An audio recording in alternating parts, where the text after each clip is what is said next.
네, 주식 대박으로 논란이 된 이유정 헌법재판관 후보자가 스스로 물러났습니다. 김희수 헌법재판소장 후보자에 대한 국회 본회의 표결 무산에 이은 이 후보자의 사퇴로 헌재 정상화로 가는 길은 그야말로 첩첩산중입니다. 차병섭 기자입니다. 코스닥 비상장 주식 투자로 거액의 이익을 거둬 적절성 논란에 휩싸였던 이유정 헌법재판관 후보자가 자진 사퇴했습니다. 이 후보자는 헌법재판소를 통해 임명권자와 헌재에 부담이 되는 것을 원하지 않는다고 사퇴 이유를 밝혔습니다. 소속 법무법인이 사건을 수임한 비상장사 내추럴엔도텍의 주식을 사들여 상장 후 되팔아 5억 원 넘는 시세 차익을 거두는 등 1년 반 사이에 주식 투자로 12억 2천만 원을 번 것이 결정적이었습니다. 이 후보자는 미공개 정보를 이용해 불법적인 주식 거래를 했다는 의혹은 사실과 다르다면서도 높은 도덕성을 기대하는 국민의 눈높이에 맞지 않았다고 사과했습니다. 이 후보자 낙마로 김희수 헌재소장 후보자 인준에 대한 부담이 다소 덜어졌다는 평가도 있지만 야권은 다른 국무위원 임명이나 청와대 인사 라인의 검증 실패를 문제 삼아 공세 수위를 높이고 있습니다. 더구나 통진당 해산 반대 의견 등 이념 편향성 비판을 받았던 김희수 헌재소장 후보자의 국회 인준은 김명수 대법원장 후보자 청문회와 연계될 가능성이 큰 상황입니다.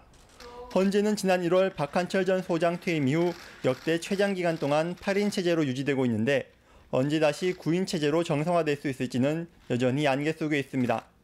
연합뉴스TV 차병섭입니다.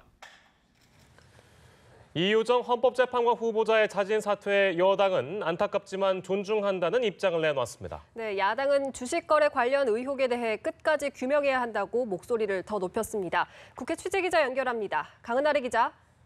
네, 이유정 헌법재판관 후보자의 자진 사퇴에 여당은 안타깝다는 반응입니다. 민주당 김현 대변인은 많은 부분이 소명되었음에도 헌법재판관으로서의 높은 도덕성과 국민 눈높이에 맞지 않은 점을 고백하며 자진 사퇴한 이 후보자의 선택을 존중한다고 말했습니다. 반면 야권은 사필 규정 만시지탄이라며 정부 여당을 비판했습니다. 자유한국당의 강효상 대변인은 이 후보자가 사퇴했더라도 주식 부당거래 의혹에 대해서는 금감원이 불법성 여부를 철저히 조사해야 한다고 강조했고 국민의당 송금주 대변인은 창조론에 이어서 뉴라이트 역사관 논란에 휩싸인 박성진 중소벤처기업부 장관 후보자의 자진 사퇴도 촉구했습니다. 바른정당의 이종철 대변인은 이 후보자 자진 사퇴가 코드 인사의 참사 사필 규정이라며 청와대 인사 시스템에 대한 반성과 쇄신이 필요하다고 강조했습니다. 한편 여야는 다음 주 월요일 국회 본회의에서 김희수 헌법재판소장 후보자의 임명 동의안을 표결 처리키로 했습니다. 김희수, 이유정 연계 방침을 고수해온 야당이 이 후보자 사퇴로 김 후보자에 대한 입장을 선회했고 정세균 국회의장이 직권상정 의사를 밝혔습니다. 예, 오늘 문재인 정부의 첫 정기국회가 막을 올렸는데 이 소식도 전해주시죠. 네, 정기국회가 오늘 오후 본회의 개회식을 시작으로 100일간의 대장정에 돌입했습니다. 4당 체제 하에 여소야대 구도인데다가 내년 지방선거를 앞둔 만큼 각종 입법, 예산안을 놓고 여야가 치열하게 맞붙을 것으로 보입니다. 외교 안보 문제와 복지 정책, 탈원전, 적폐청산, 인사 문제 등 산적한 이슈가 많습니다. 다음 주 교섭단체 대표연설부터 대정부 질문, 국정감사 등이 이어지고 오는 12월 1일 본회의에서 내년도 예산안 의결까지 마치는 일정입니다. 한편 정세균 국회의장은 오늘 정기국회 개회사에서 국회 선진화법의 근본 취지는 유지하되 국회 운영의 합리성과 효율성을 높일 수 있는 방안을 찾아달라고 말했습니다. 직권상정 요건을 제한한 선진화법 개정을 공식 요청한 건데요. 정 의장은 선진화법이 다당 체제의 정치적 역동성 발휘를 어렵게 하고 있다면서 우려가 말끔히 해소되지 않는다면 21대 국회 시행을 전제로 이번 정기국회에서 진지하게 검토해달라고 말했습니다. 지금까지 국회에서 전해드렸습니다. 청와대는 이유정 헌법재판관 후보자의 자진 사퇴 결정에 대해서 존중한다는 입장을 밝혔습니다. 청와대 고위 관계자는 이 후보자가 주식 투자와 관련해 억울한 부분이 많은 것으로 안다며 그러나 논란이 제기됐고 자진 사퇴를 결정한 만큼 존중할 수밖에 없다고 말했습니다. 다만 이 후보자가 사퇴했다고 해서 의혹을 인정했다는 것은 결코 아니라고 강조했습니다. 한편 이념 논란이 불거진 박성진 중소벤처부 장관 후보자에 대해서 청와대는 결정적 하자는 없다는 입장입니다. 네, 특히 뉴라이트가 아닌 생활보수라고 평가하고 있어서 결국 청문회에서 송곳 검증을 거치게 될 것으로 보입니다. 성승환 기자입니다. 나라에 공헌할 수 있는 부분이 아직도 있다고 생각을 하고 있습니다. 부족하지만 아직은 할 일들이, 공헌할 수 있는 일들이 있다고 생각을 합니다. 박성진 후보자의 거취 논란을 놓고 청와대 내부 기류도 박 후보자의 해명과 궤를 같이 합니다. 청와대 핵심 관계자는 여러 문제 제기가 있지만 장관 업무 수행에 지장은 없다는 판단을 내리고 있다고 말했습니다. 특히 보수적인 분이라도 교육부 장관이 아닌 이상 중소벤처기업부 장관 역할을 하지 못하는 건 아니라고 생각한다고 밝혔습니다. 진화론 부정에 뉴라이트 논란까지 진보 진영에서조차 부정적 여론이 높지만 전문성이 요구되는 자리인 만큼 직을 내놓을 정도의 하자는 아니라는 겁니다. 또 다른 청와대 관계자도 국가 간과 이념적 성향을 들어 국무위원에 적합하냐는 문제 제기는 좀 과한 지적이라며 선을 그었습니다. 이어 뉴라이트처럼 정치적으로 편향된 성향이 아니라 이념적 색채가 강하지 않은 생활보수 스타일이라고 평가했습니다. 이런 점에서 청와대가 당장 박 후보자의 지명을 철회할 확률은 낮을 것이라는 관측이 지배적입니다. 특히 박 후보자 지명 철회 시 연이은 낙마에 청와대 인사 시스템이 도마에 오를 수 있다는 점도 부담으로 작용할 수 있습니다.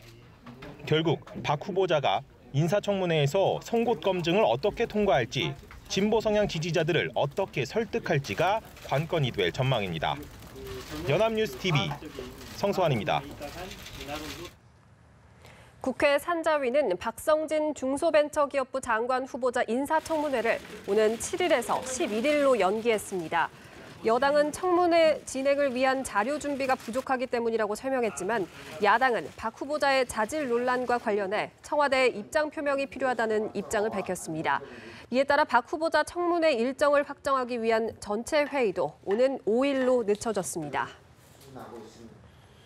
문재인 대통령이 북한의 미사일 도발로 한반도의 위기가 고조된 상황에서 러시아를 방문합니다. 네, 문 대통령은 블라디미르 푸틴 러시아 대통령과 정상회담을 하는 등 본격적인 북핵 해결 외교에 나설 예정입니다. 보도에 고일환 기자입니다. 문재인 대통령이 블라디미르 푸틴 러시아 대통령의 초청으로 블라디보스토크에서 열리는 동방경제포럼에 참석합니다. 취임 후 처음으로 러시아를 방문하는 문 대통령은 6일 푸틴 대통령과 정상회담을 가질 예정입니다. 이번 한러 정상회담에서는 극동 개발을 포함한 양국 간 실질 협력 증진 방안 및 북핵 문제 해결과 한반도 평화 정착을 위한 협력 방안 등이 중점 논의될 예정입니다. 한러 정상회담에선 북한에 대한 추가 제재 문제가 논의될 것으로 보입니다. 원유 공급 중단 등 북한에 대한 압력을 높여 스스로 대화의 장으로 나오도록 하겠다는 것이 우리 정부의 입장입니다. 이를 위해선 러시아의 협조가 필요합니다.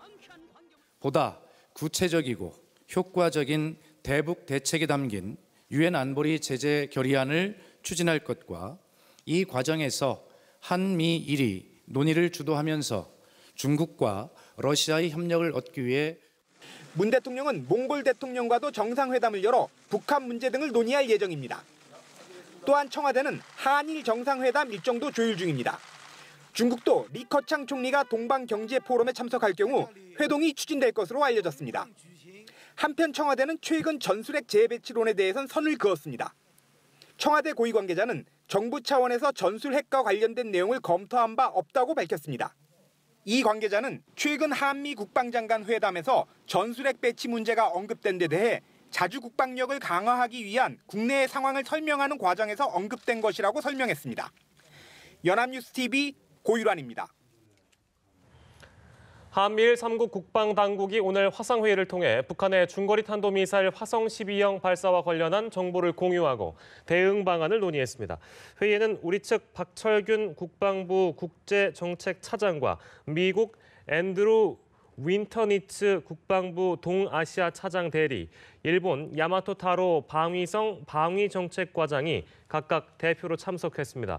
3국 대표들은 이번에 발사된 탄도미사일이 일본 상공을 통과한 것은 전례가 없는 심각한 위협이라는 데 뜻을 같이 하고 북한의 위협에 대응하기 위해서 긴밀히 협력키로 했습니다.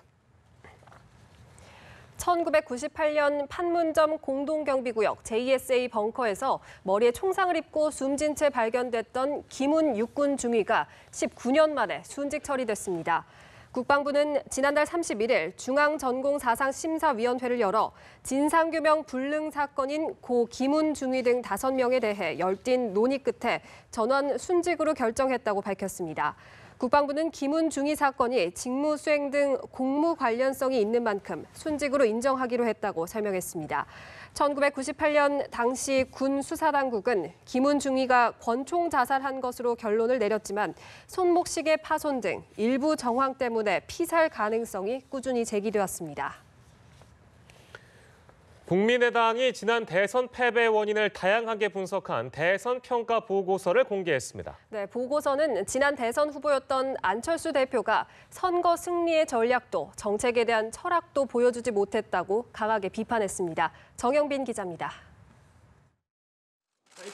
지난 대선을 앞두고 열린 TV토론회. 당시 국민의당 안철수 후보가 민주당 문재인 후보를 향해 MB 아바타 논란과 관련한 질문을 던집니다. 갑철습니까? 안철수입니까? 갑철습니까? 안철수입니까? 제가 MB 아바타입니까? 국민의당은 지난 대선 패배의 원인을 분석한 대선 평가 보고서에서 이 발언을 강하게 비판했습니다. 오히려 MB 아바타라는 이미지만 강화시켰다는 것입니다. 안 대표가 대북 문제 등 주요 정책에 대한 입장이 명확하지 않은 상태에서 대선을 치르다 보니 TV 토론에서도 크게 실패했다고 지적했습니다. 보고서는 또 지난 대선의 핵심이 촛불혁명과 적폐청산이었는데 이것과 거리를 둔 것도 문제였다고 분석했습니다. 선대위 지도부나 캠프 운용 방식에 대한 질타도 쏟아졌습니다. 부족한 캠프 역량으로 대선을 치렀고 캠프가 사조직을 중심으로 운영돼 독선적 의사결정이 이루어졌다고 강조했습니다. 안철수 대표는 이번 보고서를 겸허하게 받아들일 것이라고 밝혔습니다. 대선 평가 보고서에서 나온 내용들, 제가 고칠 점 그리고 당이 고칠 점들 겸허하게 받아들이고 수용해서 그걸 가지고 우리 당 제대로 개혁할 겁니다.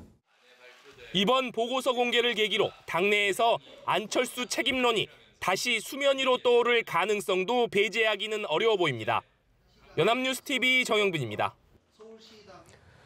바른정당 이해훈 대표가 사업가로부터 현금과 명품 가방 등 6천만 원대 금품을 받았다는 의혹과 관련해서 검찰이 이르면 4일쯤 사건을 배당해 수사에 착수하기로 했습니다. 서울중앙지검 관계자는 이 대표 관련 진정 사건을 검토하고 있다며 다음 주 초에 사건 배당이 이루어질 예정이라고 밝혔습니다. 보도에 따르면 사업가 옥모 씨는 2015년 10월부터 올해 3월까지 호텔과 커피숍 등에서 10여 차례에 걸쳐 이 대표에게 현금과 가방 등 6천여만 원 상당의 금품을 제공했다고 주장했습니다. 옥 씨는 금품 수수 의혹을 밝혀달라며 검찰에 진정을 제기했습니다. 국정원이 온라인 여론 조작에 개입한 의혹을 받는 민간인 외곽팀장 18명을 검찰에 추가로 수사 의뢰하고 관련 자료를 넘겼습니다. 검찰 관계자는 국정원이 조사 과정에서 외곽팀장 18명을 새롭게 발견했다며 이들에 대한 수사를 의뢰했다고 밝혔습니다. 수사 의뢰 내용은 이들이 국정원 심리전단 직원들과 공모해 대가를 지급받으면서 인터넷과 트위터 등을 통한 정치 관여 활동에 가담했다는 것으로 앞서 수사 의뢰한 것과 같다고 검찰은 설명했습니다. 박근혜 정부의 남은 문고리 권력, 안봉근, 이재만 전 비서관이 국회 청문회 불출석 혐의로 법정에 섰습니다. 네, 이들은 혐의를 모두 인정한다면서도 국정농단 사태 책임을 묻는 질문에는 입을 굳게 다물었습니다. 이소영 기자입니다. 국정농단 사태 이후 잠적했다 마침내 법정에 모습을 드러낸 안봉근, 이재만 전 청와대 비서관의 표정은 담담했습니다. 박근혜 정부 문고리 권력으로 불리던 이들은 구속 기소된 박근혜 전 대통령과 마찬가지로 직업을 묻는 재판부 질문에 무직이라고 답했습니다. 국정농단 청문회 증인 출석을 거부한 혐의로 기소된 이들은 함께 재판에 넘겨진 다른 피고인들과 달리 혐의를 모두 인정했습니다. 그러나 이들은 국정농단 사태와 관련한 의혹에 대해서는 입을 굳게 다물었습니다. 국정농단 사태에 대해서 전혀 인정을 안 하시는 거예요, 본인 책임을? 박 전 대통령이 구속된 데 책임을 느끼지 않느냐는 질문에도 묵묵부답이었습니다. 오시던 대통령이 이제 구속까지 되시고 재판 받고 계신데 좀 입장이 어떠신가요? 재판부는 두 비서관에 대해 재판을 분리해 따로 진행한다는 방침이지만 조만간 다른 혐의로 다시 법정에 서게 될 가능성도 있습니다. 검찰이 안전비서관이 책임자로 있던 제2부속실에서 관리하던 9천여 건의 문건을 청와대로부터 제출받아 분석하고 있기 때문입니다. 두 사람 모두 혐의를 인정하며 재판을 서둘러 끝내려는 의지를 보였지만 국정농단 추가 수사의 바람까지 비껴갈 수 있을지 관심이 모아집니다. 연합뉴스TV 이소영입니다.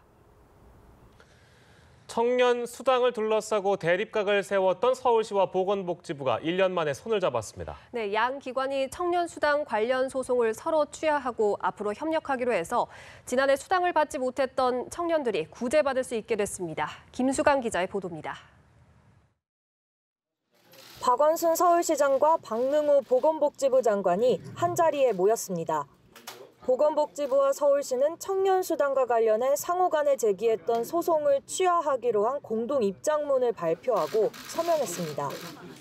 정부와 서울시가 올 봄에 서울시 청년수당을 실시하기로 합의를 했고 오늘 다시 서로 소를 취하고 그야말로 새로운 협력의 시대가 열린 것입니다. 앞서 복지부는 지난해 청년수당 예산안을 제의하라는 요구에 불응한 서울시 의회를 상대로 예산안 의결 무효 확인 소송을 낸 바 있습니다. 서울시도 복지부가 청년수당 지급을 직권으로 취소하자 해당 처분을 취소하라는 소송을 제기하는 등 그간 양측은 법정 다툼을 벌여왔습니다. 하지만 새 정부 출범을 계기로 상호 소송을 취하하고 복지정책에 협력하기로 했습니다.